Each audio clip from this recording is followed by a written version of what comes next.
तो आगे बढ़ते हैं पार्ट 4 पे, दैट इज इंडस्ट्रियल चैप्टर पे, क्लास 10 का चल रहा था।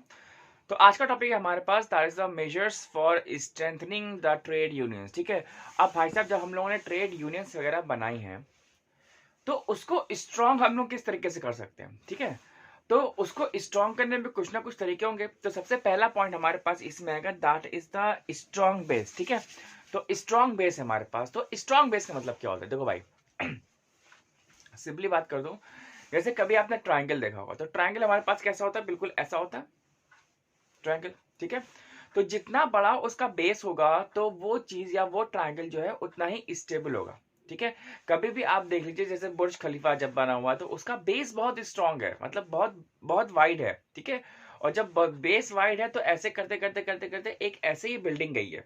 ठीक है, ऐसे करके तो जो एक पॉइंट साइज जो होता है स्ट्रक्चर, वो आपके टॉप पे होता है। तो उसी प्रकार जब हमें अपना जो बेस स्ट्रांग करना है, तो अल्टीमेटली हम ये चाहते हैं कि जितने ज्यादा लेबर हो सकते हैं, उस शख्स जितने ज्यादा लेबर हो सकते हैं वो हमारे उस ट्रेड यूनियन का उसका पार्ट हो। ठीक है, तो जितने ज्यादा हमारे पास मेंबर्स होंगे या जितने हमारे जो लोग होंगे वो मेंबरशिप उसकी लेंगे ट्रेड यूनियंस की, तो अल्टीमेटली वो खुद ब खुद वो स्ट्रांग बन जाएगा। ठीक है, यार देखो 5-6 लोग का, 10 लोग का, 100 लोग का ग्रुप को एक चैनलाइज करना, it is not a tough task. ठीक है भाई, 100 लोग को किसी ने कुछ भी समझा दिया या मार के भगा दिया, कुछ भी कर दिया। लेकिन जब किसी एक यूनियन में 2000, 2500, 5-10 हजार जब लोग होते हैं, जब वो मेंबर्स होते हैं, इवन यार वो लोग ना, मालूम क्या, तो वो जो मेंबर्स है ना, वो अल्टीमेटली एक लोअर मिडिल क्लास का आदमी है। ठीक है, उसको यार दिन का 400-500 रुपया मिलता है, महीने का 15,000 रुपया कमा ले वो बहुत है उसके लिए। ठीक है, वो उससे ज्यादा कमा ही नहीं पाता। लेकिन अब अगर उसकी भी कोई बात ना सुने तो फिर कैसा रहेगा, ये तो फिर ह्यूमैनिटी के खिलाफ हो गया ना। तो अल्टीमेटली हमें चीजें नहीं करनी चाहिए। तो हमें ये सोचना चाहिए कि अल्टीमेट जब हम लोग अपना बेस बना लेंगे, बेस स्ट्रांग होगा, तो हम लोग उस चीज पे बहुत बढ़िया से अप्रोच कर सकते हैं। ठीक है, सेकंड पॉइंट आता है हमारे पास फाइनेंशियल स्टेबिलिटी। ठीक है, अब यहाँ पे फाइनेंशियल स्टेबिलिटी क्या है कि भाई साहब, क्या किसी भी चीज को चलने के लिए ना हमें पास पैसा चाहिए होता है। इवन एनजीओ को चलने के लिए भी पैसा चाहिए होता है। ये मिथ है कि एनजीओ चलने के लिए पैसा नहीं चाहिए तो प्रॉफिट, हाँ वो प्रॉफिट नहीं कमाते, कोई बात नहीं, लेकिन हर एक चीज को चलने के लिए पैसा चाहिए होता है। लेकिन अगर यहाँ पे देखा जाए कि जब हमारे पास फाइनेंशियल स्टेबिलिटी, हम ये कहते हैं कि भाई जब अगर कोई भी एक मेंबर है, तो वो जो मेंबर है अल्टीमेटली उसका कुछ कंट्रीब्यूशन आएगा। हम कहते हैं कि फॉर से महीने का 100 रुपया। ठीक है, अब जब महीने का 100 रुपया आएगा, अब अगर आपके पास 10,000 लोग हैं एक ही यूनियन में, 10,000 को 100 से मल्टीप्लाई करिएगा तो कितना बड़ा अमाउंट हो जाएगा। ठीक है, तो यहाँ पे हम लोग ये चीजें देख सकते हैं कि जब हमारे पास लोग ज्यादा होते हैं तो हम लोग कंट्रीब्यूशन भी हमारे पास ज्यादा हो जाएगा। ठीक है, तो हमें अपने यूनियन को फाइनेंशियली स्टेबल करना है, जिससे कि हम आगे अपनी बात को रख सके और अपनी बात को मनवा सके। ठीक है, ताकि एक मैनेजमेंट और एक जो लेबर क्लास आदमी है वो एक सेम प्लेटफॉर्म पे आ जाए। ठीक है, नेक्स्ट टॉपिक हमारे पास, that is the one union in one industry. ठीक है, अब देखो भैया यहाँ पे सिंपली क्या बात है, वन यूनियन वन इंडस्ट्री। यार एक ही इंडस्ट्री में 4 यूनियन रखने से अच्छा है कि एक ही इंडस्ट्री पे आप एक ही यूनियन रखो, लेकिन उन चारों को मिला करके आओ। ठीक है, सपोज दैट कि एक इंडस्ट्री है, उसमें 4 यूनियन है, उन 4 यूनियन में 500-500 लोग हैं वहां पे। ठीक है, लेबर क्लास आदमी है।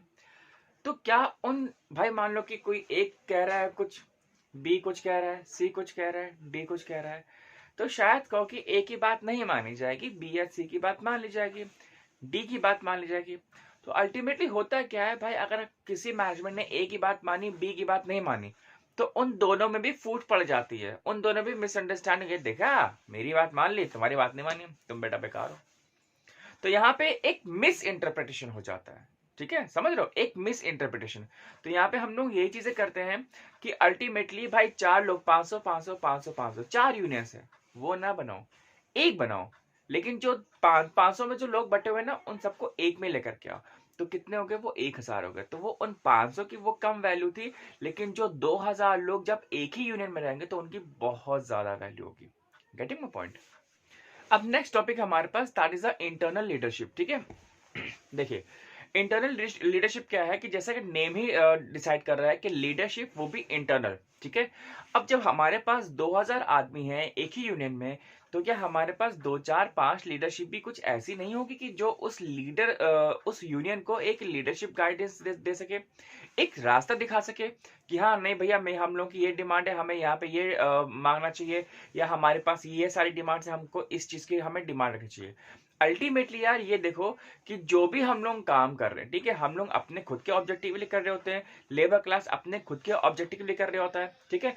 तो यहाँ पे हमें ये देखना है कि उस काम के प्रति हमें कोई भी एक्स वाई जेड एक्सक्यूजेस नहीं सुनने होते, और वहां पे हमारे पास किसी भी टाइप का एक लीडरशिप, सॉरी, एक पॉलिटिकल जो इन्फ्लुएंस होता है वो नहीं आना चाहिए। अल्टीमेटली जहां पे भी पॉलिटिक्स इन्वॉल्व हो जाती है तो वहां पे देन एंड देयर आप ये सोच लीजिए कि वहां पे पॉलिटिशियंस जितने भी हैं वो अपने उस फायदे के लिए उसको यूज करेंगे। क्या ऐसा नहीं हो सकता कि अगर उन 2000 लोगों का कोई एक लीडर ऐसा हो जो पॉलिटिकल पार्टी से अटैच्ड हो, तो क्या पॉलिटिकल पार्टी का जो लीडर है, क्या वो अपने उस 2000 जो लेबर क्लास आदमी है, क्या उसको अपना वोट बैंक की तरह नहीं देखेगा कि उसको यार 2000 वोट मिल जाएंगे? देखेगा ना। तो इसीलिए हमें जितने भी जो इन्फ्लुएंसर्स होते हैं ना, जो पॉलिटिकल इन्फ्लुएंसर्स, उनसे दूर रहना चाहिए, उनको पार्टी से निकाल करके लात मार के फेंक देना चाहिए, ठीक है। हमें उनसे तो कोई मतलब ही नहीं होना चाहिए, ठीक है। हम लोग खुद के लिए काम कर रहे हैं, हम लोग आम आदमी हैं, ठीक है। तो जितना भी जो लीडरशिप होता है वो हमारे पास होना चाहिए, समझ रहे हो। लीडरशिप हमारे पास है। हाँ, ये हो सकता है कि हायरार्की नहीं होनी चाहिए, भैया बाप भी बना था और दादा भी बना था फिर बेटा बनेगा, नहीं। एक चेक्स एंड बैलेंसेस रखो, ठीक है। वहां पे वोटिंग करवाइए कि अब लीडर किसको बनना चाहिए या अब लीडर किसको बनना चाहिए। तो ये चेक्स एंड बैलेंसेस आप रख सकते हैं, लेकिन जितने भी जो पॉलिटिकल इन्फ्लुएंसेस है आप इनसे तो दूर ही रहिए। नेक्स्ट टॉपिक हमारे पास और रिकॉग्निशन ऑफ यूनियंस, ठीक है। तो यहाँ पे हम लोग पहले इसके बारे में बात कर चुके हैं कि जो यूनियंस हैं उनका भी एक रिकॉग्निशन होना चाहिए। ये नहीं भैया नहीं, हम तुम्हारी पार्टी को नहीं मानते, हम तुम्हारी यूनियंस को नहीं मान रहे, ठीक है, हम तुम्हारी उसको नहीं मान रहे यार, जो वो वाली है हम ए वाली है हम उसको मानते हैं, बी और सी को नहीं मान रहे। ऐसा क्यों भाई? ए वाले को क्यों मानते हो? क्यों? क्योंकि ए वाला तुम्हारी बात मानता है, ठीक है, और बी और सी वाली जब अपनी बात रखते हैं तो तुमको उनकी बातें नहीं अच्छी लगती, तो इसलिए तुम उनको नहीं मानते हो। ये चीज ना आप ऐसा नहीं कर सकते, ठीक है।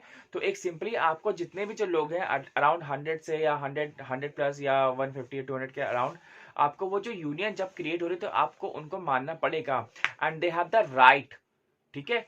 ये आपका संविधानिक आपको हक देता है कि आप अपनी जो यूनियंस हैं आप उनको आराम से बना सकते हो, और जहां पे भी आप काम कर रहे हो वहां का मैनेजमेंट आपको रिकॉग्नाइज करेगा, ठीक है। वो आपको डिनाई नहीं कर सकता, ठीक है, क्योंकि आप अपने हक की बात वहां पे रख रहे हो। वरना तो ऐसे तो फिर आप यूनियन नहीं बनाओगे तो फिर जो आपका जो मालिक है यार वो तो आपको एक्सप्लॉइट करने के लिए तो बैठा हुआ है। वो तो खुद ही आपको 8 घंटे की पगार देगा, काम करवाएगा 12 घंटा। क्या आप खुद करने के लिए तैयार हो? क्या आप इंडिविजुअली ये सोचते हो कि आपको आपसे कोई 12 घंटे काम करवाएगा मशीन में खड़े होकर के और आपको वो 8 घंटे की पगार देगा? क्या आप पैसे ले सकते हो उस 8 घंटे के? नहीं ना, अल्टीमेटली। तो आप वहां पे एक्सप्लॉइट होने से बचना चाहते हो। तो यही सारी चीजें होती हैं, ठीक है। तो you have to give the recognition to the unions whichever the present in your industries, ठीक है। आपको रिकॉग्नाइज भी करना पड़ेगा, और जो रिप्रेजेंटेटिव्स वगैरह होते हैं तो आप उनके लिए वोटिंग करवा सकते हैं, या एक्स वाई जेड कुछ और भी, जैसे इसमें लिखा हुआ आपके उसकी आप एग्जामिनेशन भी करवा सकते हैं। तो I think examination is also very good point कि हाँ भैया कम से कम एटलीस्ट जो भी वहां पर जाएगा, जो भी उनसे बातचीत करेगा, तो कम से कम वो पढ़ा लिखा तो होगा, उसको कुछ समझदारी तो होगी। नेक्स्ट पॉइंट हमारे पास पेड ऑफिशियल्स। अब जब यहाँ पे पेड ऑफिशियल्स की बात आती है, जैसे पेड है मतलब पैसे तो उसको देने ही पड़ेंगे, और ऑफिशियल मतलब जो भी आपके जो पार्टी को या जो अभी आपको यूनियन को वो रिप्रेजेंट कर रहा है, ठीक है। अब भाई साहब जब कहीं का जो नेता होता है, किसी स्टेट का सीएम हो गया, देश का पीएम हो गया, या किसी देश का प्रेसिडेंट हो गया, तो आप समझिए कि उनके अंदर जो ऑरेटर्स जो स्किल्स होती है, मतलब बोलने की जो क्षमता होती है ना, वो बोलते बहुत अच्छा है, ठीक है, भले झूठ बोलते हो लेकिन बोलते बहुत अच्छा है। तो अल्टीमेटली यहाँ पे क्या हो सकता है कि जब पेड ऑफिसर्स आते हैं तो आपके जो ट्रेड यूनियंस को वो रिप्रेजेंट करना चाहिए जिसकी नेगोशिएबल्स जो स्किल्स है वो बहुत ही तगड़ी हो। मैनेजमेंट के सामने बिना डरे बिना झिझक वो उसके सामने बात रख सके अपनी, ठीक है। और बात मनवा के है, जितनी जेन्युइन हो सकती है, आपकी जितनी भी जेन्युइन डिमांड्स है वो आपकी मानी जाए, ठीक है, वो निगोशिएट कर सके, आप काउंटर क्वेश्चन भी कर सकते हो। तो ये सारी जो स्किल्स होती है वो हर एक में नहीं होती, ठीक है। तो आपको एक बहुत ही बढ़िया सा अपना लीडर चुनना होता है, और दैट ही और she has to be the paid officers. Let me clear one thing, कोई भी काम बंदा फ्री में नहीं करता, ठीक है। तो उसके लिए उसको पैसा चाहिए होता, पैसा, ठीक है। नेक्स्ट टॉपिक हमारे पास, that is the concept of social security, ठीक है। अच्छा, जब हम लोग टॉपिक की बात करते हैं, जब जैसा कि आपको मालूम है कि मैं हमेशा टॉपिक से ही रिलेवेंट चीजों को स्टार्ट करता हूँ। सोशल सिक्योरिटी क्या होता है यार? एक इसका हम लोग एग्जाम्पल ले सकते हैं, जैसे सोशल सिक्योरिटी, सोशल सोशल निकल रहा है मुंह से बार बार। देखो, जो सोशल होता है अल्टीमेटली, आप अभी इसको छोड़ो, क्या हम लोग टैक्स देते हैं? Literally we do give the tax, ठीक है। हर एक छोटा से छोटा आदमी और बड़े से बड़ा आदमी भी टैक्स देता है, हर एक को देता है। स्टेट को भी कुछ टैक्स जाता है, कुछ से हमारे सेंट्रल गवर्नमेंट को भी टैक्स जाता है। तो जब हम लोग किसी स्टेट में या किसी भी शहर में लोग रह रहे होते हैं, तो जब हम लोग सरकार को टैक्स दे रहे होते हैं, तो क्या ये सरकार का दायित्व नहीं होता है, क्या ये सरकार की रिस्पॉन्सिबिलिटी नहीं होती है कि हम लोग आराम से अपने घरों में रहें, अपने घरों में चैन की नींद सोएं? ऐसा हम लोग जब सोते हैं तो ऐसा क्या होता है? अल्टीमेटली जितनी भी हमारे पास जो बॉर्डर फोर्सेस होती हैं वो हमारे लिए रात में जग रही होती हैं, लिटरली। हमारे पास जो पुलिस फोर्सेस वगैरह होती हैं, पुलिस फोर्स भी हमारे लिए रात में जग रही होती है कि जो देश का जो आम जनता है, जो आम नागरिक है, वो अपनी नींद चैन से सो सके। इसी को हम लोग बोलते हैं सोशल सिक्योरिटी। भैया हम आपको पैसा दे रहे हैं, हम आप सरकार को हम टैक्स दे रहे हैं, तो सरकार हमारे क्या कर रही है? सरकार हमारे लिए इन इन जो पब्लिक सर्वेंट्स वगैरह होते हैं, इनको हमारे लिए अपॉइंट करती है कि ताकि देखो जिसने टैक्स दिया है क्या वो चैन से सो रहा है कि नहीं सो रहा है, ठीक है। यहाँ पे आते हैं लेबर में, ये क्या होता है सोशल सिक्योरिटी?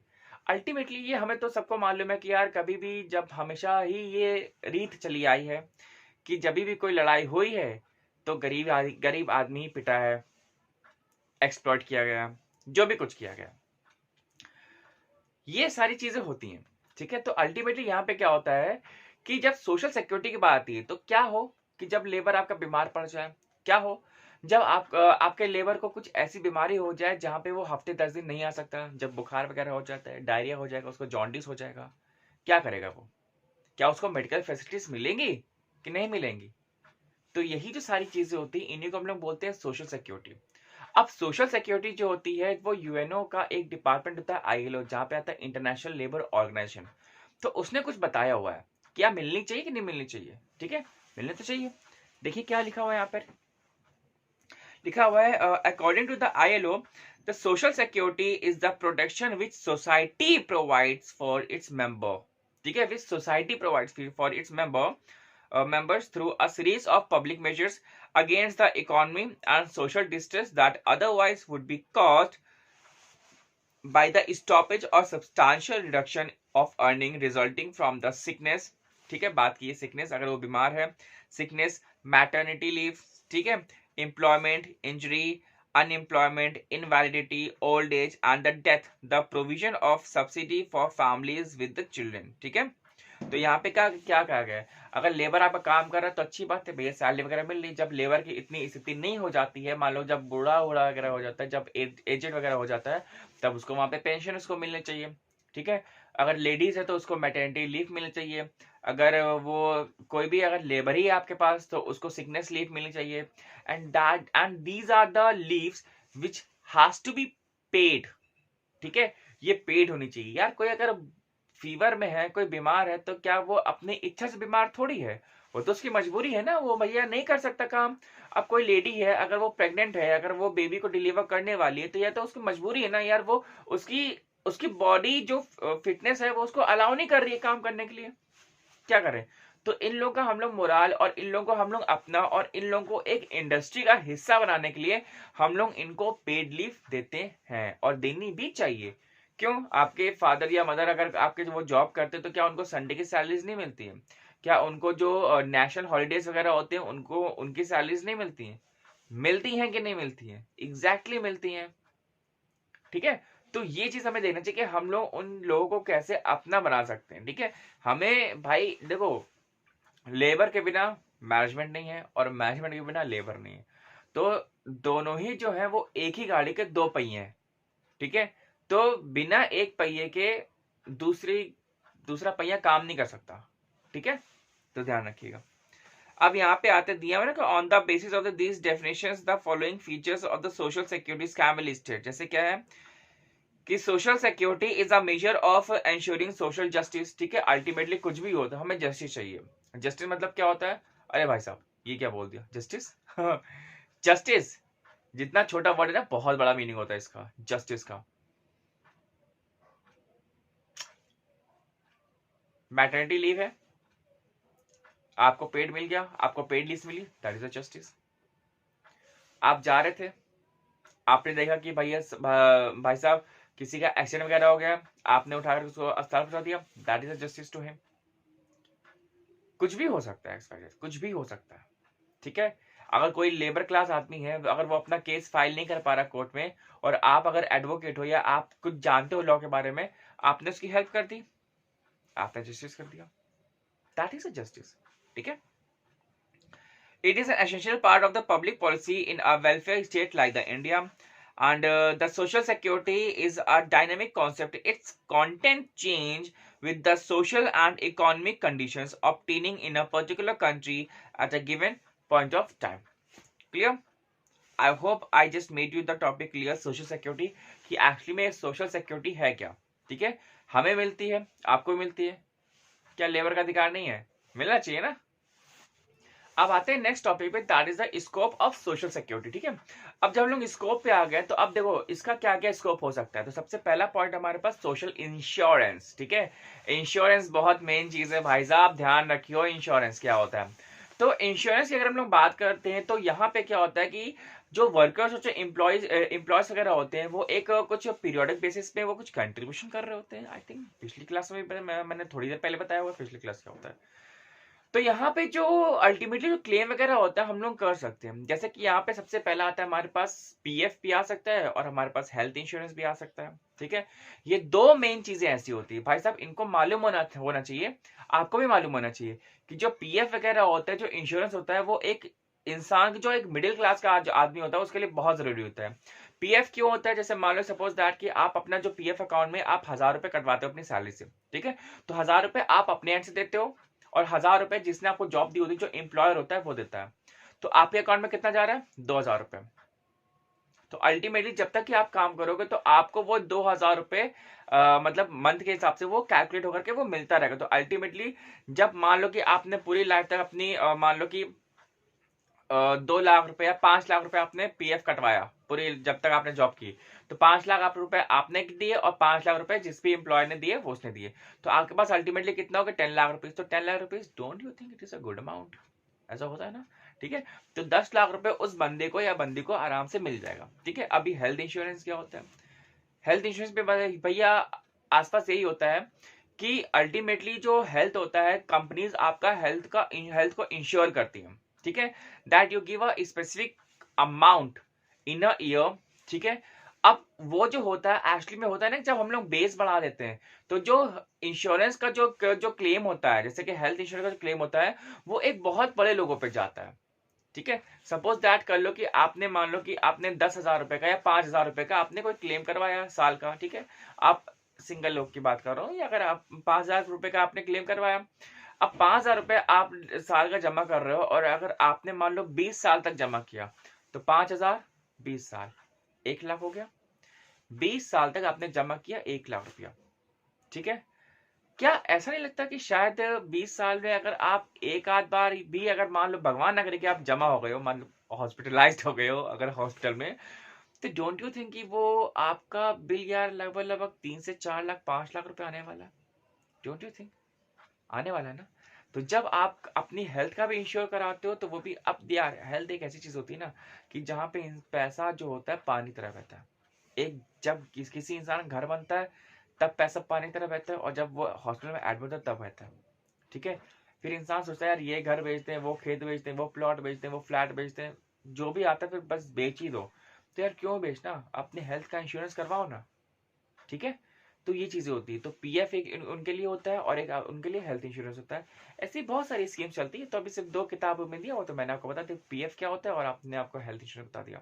ठीक है, अब यहाँ पे हम लोग आते हैं, नेक्स्ट पॉइंट है हमारे पास, that is a social assistance. ठीक है, तो पिछले वाले में जब हम लोग सोशल इंश्योरेंस के हम लोगों ने बात की है, तो वहां पे हमारे पास कभी ना कभी गवर्नमेंट कंट्रीब्यूट कर भी सकती है और नहीं भी कर सकती, लेकिन यहाँ पे असिस्टेंस आपको गवर्नमेंट देती है, चाहे वो आप गवर्नमेंट जो सॉरी जो वर्कर है वो कंट्रीब्यूट करे और चाहे एम्प्लॉयर कंट्रीब्यूट ना करे, चाहे वर्कर करे और चाहे एम्प्लॉयर ना भी करे, दोनों में करे या ना करे चल जाएगा, लेकिन सारा जो बेनिफिट होती है वो आपको सरकार देती है करके। ठीक है, तो यहाँ पे लिखा हुआ है ना कि the under the cost of the benefits provided is financed fully by the government without any contribution from worker and employers. ठीक है, तो ना वर्कर्स होने को चाहिए ना एम्प्लॉयर्स होने को चाहिए, जो पूरा का पूरा जो खर्चा होता है वो सारा का सारा सरकार कर रही होती है। ठीक है, जैसे ओल्ड एज स्कीम, वृद्धावस्था जो पेंशन वगैरह होती है वो आपका हो जाएगा, विधवा स्कीम हो जाएगा। ठीक है, और जैसे कि बहुत सारी चीजें, जैसे अब तो गवर्नमेंट छात्रों को लैपटॉप वगैरह भी देती है, टैबलेट्स वगैरह भी देती है। ठीक है, जो स्टूडेंट्स वगैरह होते हैं ताकि वो अपनी पढ़ाई वगैरह जो अपनी जो एजुकेशन करना चाहते हैं वो अच्छा आराम से कर सकें। दिया हुआ ना the social security minimum standards convention number 102 of the ILO prescribe the following components of the social security. क्या दे रहा है कि मेडिकल केयर सबसे फर्स्ट प्रायोरिटी में, मेडिकल केयर नो डाउट यार, sickness benefits, old age benefits और the retirement benefits होता है, employment injury benefit, family benefit, maternity benefit, invalidity benefit and the survivors benefit. तो ये जो जितने भी जो सुविधाएं होती हैं ये सरकार आपको देती है कि ताकि भाई साहब आप रहो, आप खुश रहो, आप हमको टैक्स दे रहे हो तो उस टैक्स के बदले भी हमारी कुछ ड्यूटी बनती है कि हम भी आपको उसके अगेंस्ट में कुछ दें या आप ही कुछ सेवा करें। नेक्स्ट पॉइंट नेक्स्ट टॉपिक हमारे पास सोशल सिक्योरिटी इन इंडिया। ठीक है, अब सोशल सिक्योरिटी हमारे इंडिया में बहुत टाइप से होती है, अलग अलग सरकार जो होती है स्कीम्स चलाती है, प्रोविडेंट फंड होते हैं जैसे अभी हम लोग बात करके आए, PF वगैरह होते हैं, ग्रुप इंश्योरेंस वगैरह होते हैं, ग्रेच्युटी होती है, बहुत सारी चीजें होती हैं, अभी हम लोग डिस्कस करेंगे नीचे। तो यहाँ पे एक जो इंट्रोडक्शन दिया हुआ है ये बहुत ही अच्छा दिया हुआ है कि हमेशा जो सरकार होती है ये आपको हेल्प और सिक्योरिटी अपने एक फाइनेंशियल कैपेसिटी के हिसाब से ही दे सकती है। सपोज करिए जैसे कि यहाँ पे मैं इसको तो बाद में देखूंगा, जैसे आप मानिए कि आपके पास 1000 रुपए है। ठीक है, सिर्फ 1000 रुपए बचे हुए हैं। अगर आपने किसी से डोनेशन, मतलब किसी ने आपसे डोनेशन मांगा है तो आप डोनेशन कितना ही दे दोगे भैया? 50 रुपए, 100 रुपए, 200 रुपए, इतने तो दोगे ना, इससे ज्यादा का तो डोनेशन नहीं दे पाओगे। ये तो नहीं कि मेरे 1000 के 1000 रुपए पूरे आपने डोनेट कर दिए और आप बैठ गए बिल्कुल ठन ठन गोपाल। ठीक है यार, जितनी आपकी क्षमता है, अगर आपके पास 1000 रुपए तो आप खुद के लिए भी कुछ रखोगे ना, अपनी फैमिली के लिए भी कुछ रखोगे।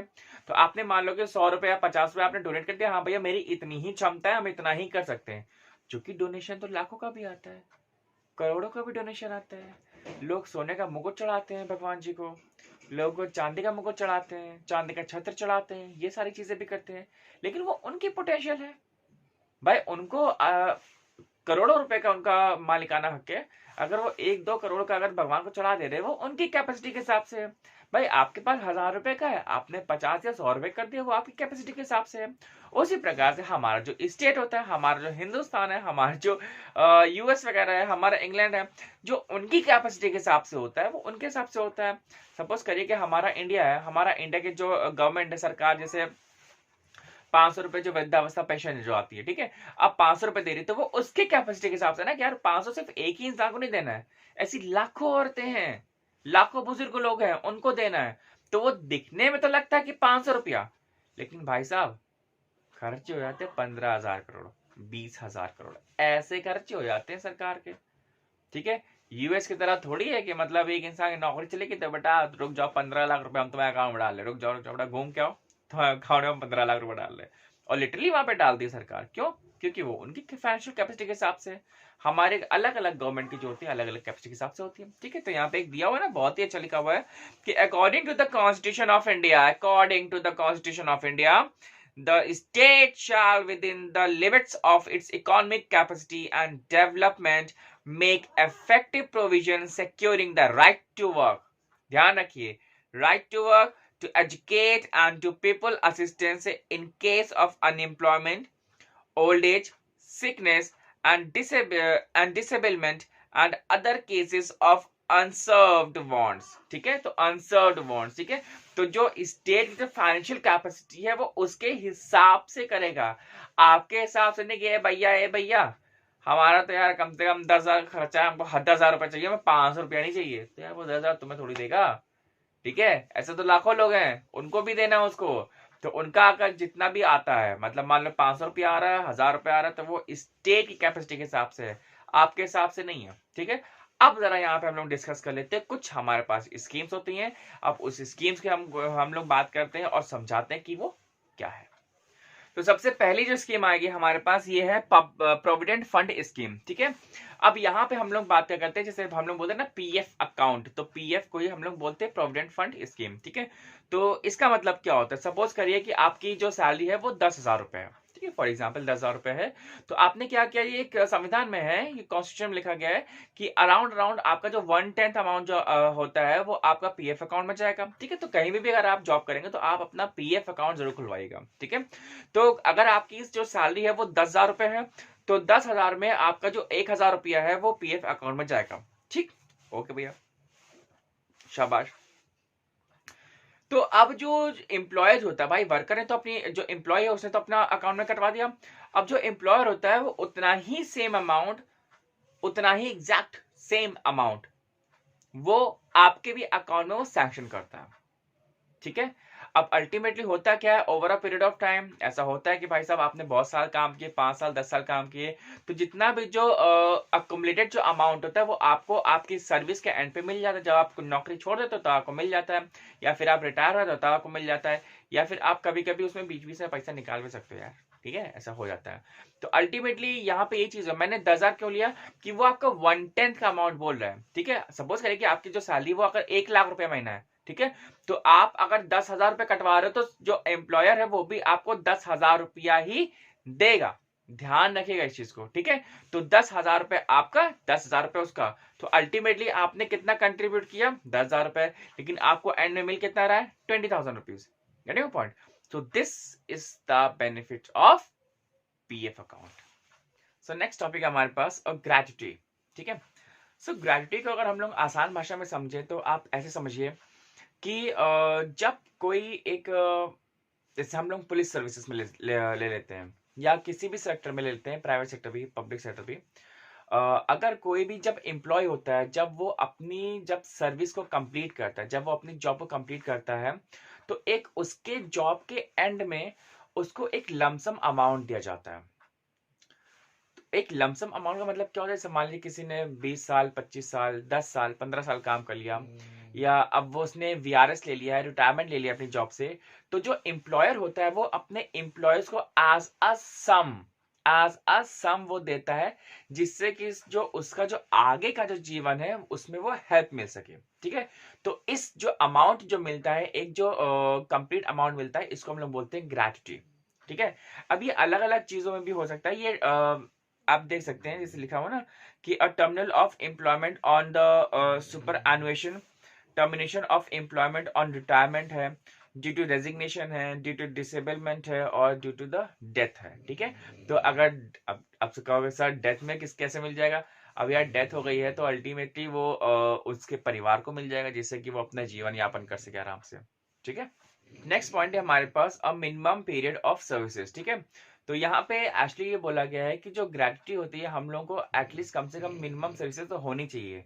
जैसे होता है ना कि मिनिमम सर्विसेज मतलब कि 5 साल, अगर यार एटलीस्ट 5 साल काम किया है उसके बाद हम लोग ग्रेच्युटी देने का सोच सकते हैं। ठीक है, तो कुछ एक्सेप्शंस केस होते हैं, जैसे कि आप डेथ वगैरह मान सकते हो, या डिसेबलमेंट मान सकते हो कि कुछ वो अपनी फिजिकल बॉडी से वो डिसेबल हो गया, वो आगे काम नहीं कर सकता, तो फिर एक वो अलग केस होता है। लेकिन एटलीस्ट कम से कम आपने 5 साल काम करना होता है कंपनी में, जिससे कि एम्प्लॉयर को तो लगे यार कि हाँ नहीं ये बंदा अच्छा था, ये ट्रस्ट वर्दी बंदा था, ये काम कर सकता था। अब नेक्स्ट टॉपिक है हमारे पास एम्प्लॉयर्स लायबिलिटी। ठीक है, अब एम्प्लॉयर्स लायबिलिटी में यहाँ पे क्या आता है कि अब भाई साहब जब ग्रेच्युटी हम लोगों को मिल चुकी है या अब मिलने वाली है, तो जैसे सर्विस मैंने छोड़ दी, तो अब उस सर्विस ड्रॉप करने के बाद हमें 30 डेज का एक नोटिस होता है कि भाई साहब 30 डेज के बाद या 1 महीने बाद आपको वो जो ग्रेच्युटी का जो अमाउंट है वो आपको मिल जाएगा। ठीक है, तो अब यहाँ पे जो अमाउंट की बात ये होती है कि अब वो तो भैया आपके एंड से तो कुछ भी नहीं है ना, वो तो अब जो एम्प्लॉयर है वो आपको देगा ग्रेच्युटी पैसा। ठीक है, ग्रेच्युटी बोलने में तकलीफ हो रही है यार, पैसा। ठीक है, तो अब जो पैसे वगैरह है अब वो आपको एम्प्लॉयर देगा। तो अब यहाँ पे ये होता है कि अब ये एम्प्लॉयर की ड्यूटी है कि वो आपको पे करे, अब वो उसके पास ड्यू है, अगर वो 30 डेज बाद नहीं देता है तो फिर जब भी आप उससे लोगे तो वो आपको वो इंटरेस्ट के साथ ही वो अमाउंट देगा, ठीक है। और अगर कभी कदार ऐसा कुछ डिफॉल्ट हो जाता है, चूंकि बड़ी बड़ी कंपनीज में ऐसा होता नहीं है, अगर बाई चांस हो जाता है तो आप उससे खुद जाकर के क्लेम कर सकते हो और उससे वो अमाउंट ले सकते हो विथ द इंटरेस्ट, ठीक है। सो नेक्स्ट टॉपिक हमारे पास फीचर ऑफ ग्रेच्युटी, ठीक है। यहाँ पे अब ये क्या बोल रहा है कि जब हम लोग अब कैसे दे सकते हैं, जैसे कि the gratuity payable to an employee can be forfeit in the following circumstances, ठीक है। आप बहुत सारे ऐसे वर्ड्स हैं जिसमें टंग ट्विस्ट हो रही है। तो देखो भाई साहब, ग्रेच्युटी आपको तभी मिल सकती है, आपको जो लमसम अमाउंट है आपको तभी मिल सकता है, या तो एम्प्लॉयर को ऐसा लगता है कि जो मेरा एम्प्लॉय है वो मेरे को ही कुछ नुकसान करा रहा है, तो भाई साहब वो भी कहता है भाई साहब तू जा, मैं तेरे हाथ जोड़ रहा हूँ कि भाई तू बस नौकरी छोड़ के चला है, मैं तेरे को ये अमाउंट दे रहा हूँ, तू अपना पैसा पकड़ और निकल यहाँ से, ठीक है। एक केस ये भी हो सकता है। दूसरा केस हमारे पास ऐसा होता है, जैसे आपकी बुक में लिखा हुआ है कि कभी कभी कुछ जो एम्प्लॉयज वगैरह होते हैं वो एक ऐसा सिंफुल काम कर देते हैं जो एक सोसाइटल वर्क एरिया में वो अनएक्सेप्टेबल हो जाता है। तो ऐसा लगता है कि भाई साहब ये जो सारे काम है ये ऐसे इस एम्प्लॉय को नहीं करने चाहिए थे, तब जाकर के वो उस एम्प्लॉय की जो सर्विस होता है उसको वो टर्मिनेट कर देता है, ठीक है। अब नेक्स्ट टॉपिक हमारे पास पेंशन, ठीक है। अब शायद इस वर्ड से इस जो टॉपिक है पेंशन, ये आप लोग बहुत ही अच्छे से फैमिलियर हो गए कि जब पेंशन जब आता है तो हमें ऐसा लगता है कि यार ये गवर्नमेंट का ही है, और लिटरली ये गवर्नमेंट का ही होता है।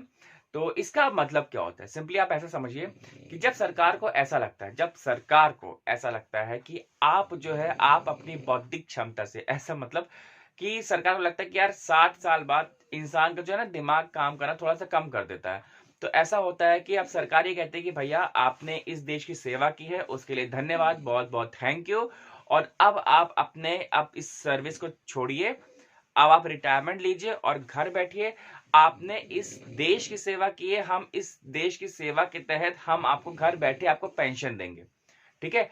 पेंशन इन द सेंस क्या होता है, अल्टीमेटली ऐसा आप समझ सकते हो कि अगर उस बंदे की सैलरी 1 लाख रुपए है तो शायद कहिए कि अराउंड 50 से 60,000 तक उसकी वो पेंशन हो सकती है, ठीक है। उस पर्सन को मिलेगी, सरकार उसके खाते में डालेगी और हर महीने डालेगी, और जितने भी जो अलाउंसेस वगैरह जो मिलते हैं उसको, सारी हेल्थ की सुविधाएं, मेडिकल की, मेडिसिन की, और जितना भी जो भी कुछ होता है वो सब कुछ सरकार उनको देगी, वो भी घर बैठे देगी, ठीक है।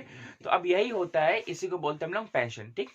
अब अच्छा, ये एक केस ऐसा भी हो सकता है कि कभी कभी ऐसा हो जाता है कि जो पर्सन है वो प्री मैच्योर, जैसे कि मान लीजिए कि सर्विस से पहले ही, रिटायरमेंट से पहले उसकी डेथ हो गई, तब क्या होगा। तो आपके बुक में लिखा हुआ है ना कि जब अगर रिटायरमेंट से पहले की जो डेथ होती है तब उसकी जो वाइफ होती है, ठीक है, उनको पेंशन मिलती है कंप्लीट, ठीक है। लेकिन हाँ, जब रिटायरमेंट होता है तो उसके बाद 50% हो जाती है, ये ध्यान रखिएगा, ठीक है। और अगर उनका जो एल्डेस्ट सन होता है तो उसको 21 एज तक मिलती है, अगर उसकी वाइफ नहीं है तो उसकी वाइफ की भी डेथ हो गई है तब 21 ईयर्स एज तक के सन को मिलती है पेंशन, ठीक है। सन भी नहीं है, अगर उनकी लड़की है, बेटी है, तो उनको 24 एज तक वो पेंशन मिलेगी, जब तक कि उनकी शादी नहीं हो जाती, ठीक है। तो दोनों में से कोई भी क्यों, अगर या तो पहले शादी हो गई है तब उनकी पेंशन बंद हो जाएगी, या फिर अगर उनकी 24 एज हो गई तब उनकी पेंशन बंद हो जाएगी, तब भैया उनको अपना सिस्टम देखना पड़ेगा खुद ही, ठीक है। और या तो ऐसा होता है कि जो उनकी जो विडो थी, उन्होंने दूसरी मैरिज कर ली है, तो उनका जो माइनर जो सन या डॉटर होता है उनको वो पेंशन मिलती है, ठीक। अब अल्टीमेटली दिया हुआ है ना कि यहाँ पे जो रेट है, the pension is payable at the rate of the 50% of the pay drawn on the date of retirement, ठीक है, on the date of the retirement, ये चीज ध्यान रखिएगा अच्छे से।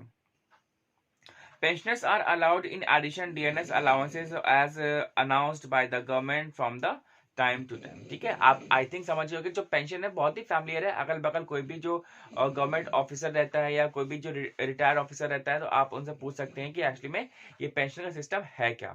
अल्टीमेटली इतना कोई रॉकेट साइंस नहीं है, ठीक है। नेक्स्ट टॉपिक हमारे पास ग्रुप इंश्योरेंस, ठीक है। अब ये ग्रुप इंश्योरेंस क्या है, अल्टीमेटली आप ऐसे समझिए कि जो ग्रुप इंश्योरेंस की यहाँ पे जो बात हो रही है उसमें बात हो रही है लाइफ इंश्योरेंस की। ध्यान दीजिएगा, make it very very very very clear that the life insurance is another thing and the health insurance is another thing, ठीक है। दोनों ही बहुत अलग अलग चीजें हैं, तो बहुत अच्छे से ध्यान रखिएगा। तो यहाँ पे लाइफ इंश्योरेंस बात हो रही है, LIC सुना है, मैक्स लाइफ सुना है, यही है, ठीक है। LIC जो है वो हमारे पास एक लाइफ इंश्योरेंस, ठीक है। तो जब हमारे पास अब ये लाइफ इंश्योरेंस क्या होता है सर, ये आपने तो पहले कभी बताया नहीं, ठीक है। तो अब अल्टीमेटली ये बात ऐसे समझिए कि जैसे LIC है, LIC क्या बोलता है कि जिंदगी के साथ भी और जिंदगी के बाद भी। तो यहाँ पे ये चीजें कही जा रही हैं, जैसे माने कि आपने अपने LIC से एक इंश्योरेंस करवाया, मैं एक एग्जाम्पल बता रहा हूँ, उसके साथ आप आराम से समझ जाओगे, ठीक है। आप समझिए आपने एक LIC का बीमा करवाया, जिसे हम लोग बोलते हैं इंश्योरेंस करवाया है। तो आपने किया क्या, आपने इंश्योरेंस करवा लिया, आपने वो करवाया है 10 लाख रुपए का, नहीं कम हो गया, 50 लाख का करवाया, ठीक है। तो 50 लाख का आपने इंश्योरेंस करवाया। अब आप ये समझिए, अब उस 50 लाख का आपका जो एक ईयर का जो प्रीमियम बनता है वो अराउंड मान लीजिए कि आपका 1 लाख रुपीज समथिंग, 50 साल तक बहुत होता है, ठीक है। आपने 1 लाख का प्रीमियम बनवाया है और आप इस साल में 1 लाख रुपए जमा करते हो, and at the time of the maturity वो आपको 50 लाख रुपए मिल जाएगा, ठीक है। अब यहाँ पे होता क्या है, ये लोग खुद ही जमा करते हैं, अल्टीमेटली हर साल में होता है वो, आप लोग खुद ही जमा करते हैं। तो जब 50 लाख आपने करवाया, अब अनफॉर्चुनेटली कभी किसी एम्प्लॉय की अगर डेथ वगैरह हो जाती है, तो यार पूरी फैमिली तो उस पर्सन पे डिपेंडेंट थी, अब उसका क्या होगा, ठीक है।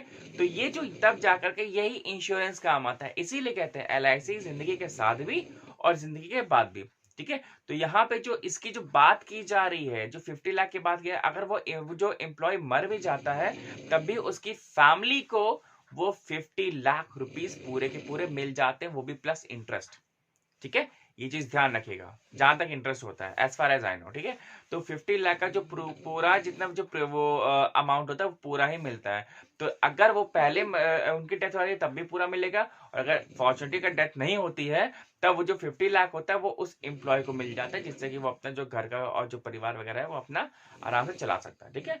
तो अल्टीमेटली जो ग्रुप इंश्योरेंस होता है, वो ग्रुप इंश्योरेंस उन कंपनीज वगैरह को बहुत ही सस्ता पड़ जाता है, बहुत तो नहीं कहेंगे, कंपेरेटिवली सस्ता पड़ता है, जिसके मुकाबले जो ग्रुप इंश्योरेंस होता है वो हर एक जो गवर्नमेंट सेक्टर है स्पेशली वहां पे तो होता ही होता है, ठीक है। नेक्स्ट टॉपिक है हमारे पास, that is the maternity leave, ठीक है। यहाँ मैटरनिटी बेनिफिट्स दिया हुआ है। अब मैटरनिटी का मतलब ये होता है कि this leave is only for the applicable for the women's, और जितनी भी जो लेडीज वगैरह होती हैं उनके लिए लीव वगैरह होती है, और ये जो लीव्स होती हैं ये इनको पेड लीव्स होती हैं in the government sector as well as in the private sector also, ठीक है। इस चीज को ध्यान रखें कि अब होता क्या है कि whenever the ladies are pregnant, ठीक है, या अब फीमेल एम्प्लॉय से कह सकते हैं, ये बढ़िया वर्ड है, फीमेल एम्प्लॉय जब होता है, जब वो प्रेग्नेंट होती है तब उसको बेबी के बर्थ से पहले और बेबी के बर्थ के बाद भी वो लीव्स मिलती हैं, शायद 2-3 महीने की मिलती होगी, 2-3 महीने पहले 2-3 महीने बाद की, जिससे कि वो अपने जो हेल्थ वगैरह है उसको वो थोड़ा सा प्रॉपर कर सके, और जो बेबी है उसको भी थोड़ा सा टेक कर सके।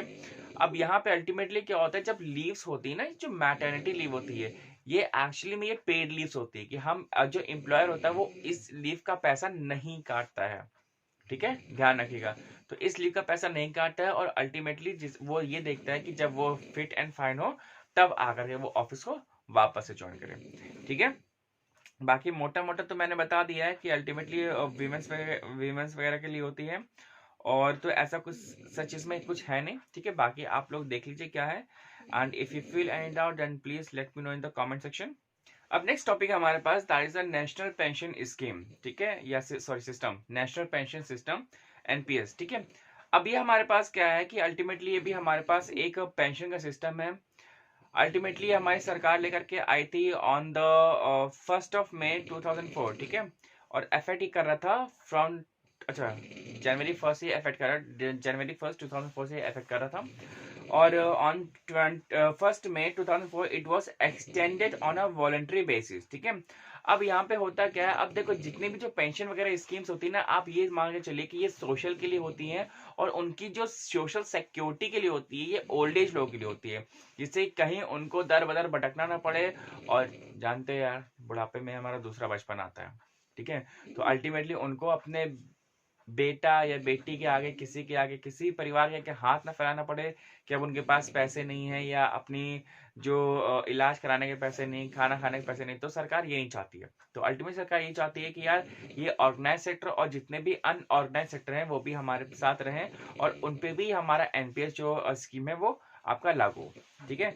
अब इसका ऑब्जेक्टिव क्या क्या है ये भी देखिए कि जो to provide the old age income, ठीक है, जिसका नाम है safe and reasonable market based returns over the long run, and extending old age security coverage to all citizen. ठीक है, अल्टीमेटली यही सारी चीजें हैं। जहाँ पे भी पेंशन वगैरह या नेशनल आ जाए या आप पेंशन समझ ले, तो वो आपका वो वेलफेयर के लिए ही है। और इस हिसाब से आप समझ सकते हो कि जितने भी जो आज के टाइम पे भी हमारी जो स्कीम चलती हुई आ रही है पेंशन की, पहले भी चलती थी और आज भी चलती है और आगे भी चलती रहेगी। ठीक है, जिसे कम से कम इंसान को ये तो टेंशन नहीं रहती कि यार हमारा बुढ़ापे में सहारा कौन बनेगा। समझ रहे हो? ठीक है, तो बस आज के लिए फिर इतना ही रखते हैं। और अगर कोई भी दिक्कत हो सकती है तो आप मेरे को व्हाट्सअप कर सकते हैं। I am always there for you all. And बस आज के लिए इतना रखते हैं। Till then bye bye and thank you very much.